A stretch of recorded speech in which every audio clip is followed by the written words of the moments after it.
soul with it. Yeah.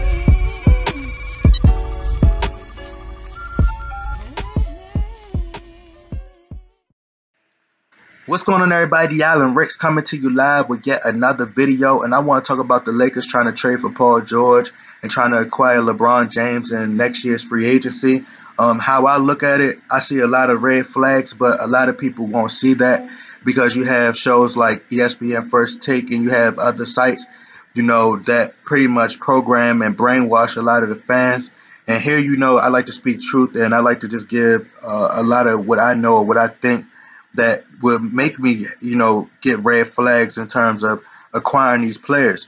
I feel like the direction that Mitch Kupchak and Jim Buss were going was today's generation. The score first point guard, like you don't see the traditional point guards in the NBA no more. They're all score first point guards like Steph Curry, Russell Westbrook, Damian Lillard, John Wall, Isaiah Thomas. These are score first point guards. And that's the direction that they were going with D'Angelo Russell, but they traded that away. So you're trying to get Lonzo Ball, who is more like a traditional pass first point guard.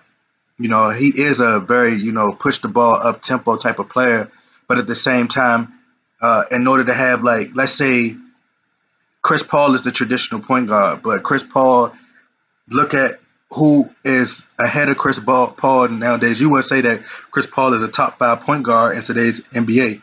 The league has changed, and that pass first mindset is not around anymore. So I feel as though, like, as far as like playing within the system, it's okay to have a pass. Like, it's okay to pass, but you have to have scores, and you can't really say that, Lonzo Ball is a scorer. D'Angelo Russell is more of a scorer, so that's just my take on it. That's how I feel about it. I see a lot of red flags because, you're going to give up a lot to get Paul George. I think that's why they got those draft picks from the Brooklyn Nets, because they could use those draft picks as, leverage and bait for other teams. I feel like they have to deal Paul George sooner rather than later because you don't want him to walk in free agency. So he might have to go to a team that he don't want, and be a one-year rental. So at the Lakers, they have to get him before. I think they have to get him before, the draft if they really want him, unless they feel like they could get him in next year's free agency. So, if they get him now, they're going to have to give up a whole lot to get that man. They might have to deal Clarkson and Randall, So, and then you got to think about it. They give up these guys, they're going to lose a bench, Nick Young just opted out. I felt like they should have traded Nick Young, but, he opted out his player option. So, they could have a little bit more salary and more flexibility. I just feel like the direction that they're going is like a quick fix. They're trying to find this quick fix. And I feel like you're seeing what Mitch Kupchak and Jim Buss laid out for you. I don't care if Paul George and LeBron James were in the same conference or on the same team and paired up.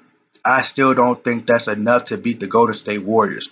Even the Golden State Warriors bench is so phenomenal, and that team, like Kevin Durant, is so versatile. You put Kevin Durant on LeBron James, you put Draymond Green on Paul George, or, it's so many different ways, so much versatility that Golden State Warriors team have, that even they got Andre Iguodala. It's so much. They got so many threats over there that it's going to be dangerous. So I feel like what they should have done is add a couple pieces, like when the Warriors added Andre Iguodala and Sean Livingston. You added that piece to your core and what you were building upon, but you kept your identity.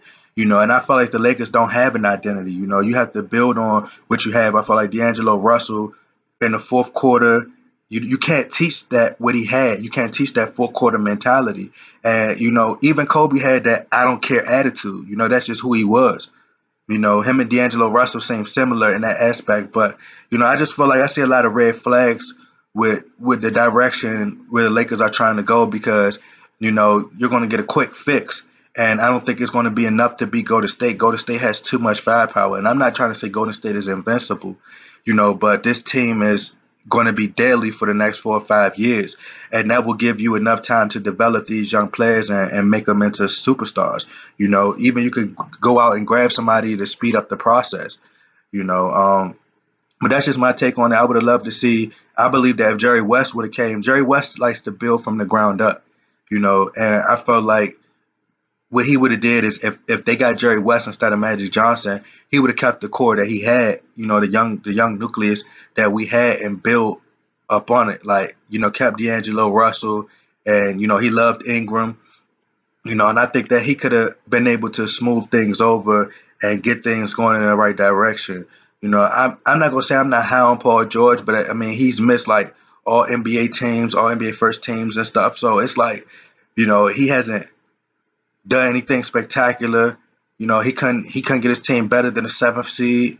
So, my thing is I'm not really high on him. I'm not gonna say I'm not that high, but at the same time, I just feel like he's a great player, but I just feel like what we were building upon was going to keep us around for the next 6 or 7 years and make us more, because after a while, Golden State could get tired. But if you add somebody like LeBron James, who is much older, like you're only going to have him for 2 years, if that, and he's still not enough to beat Golden State. But that's just my take on it. Y'all let me know what y'all think. Get in the comment box, like, share, subscribe. I'm out.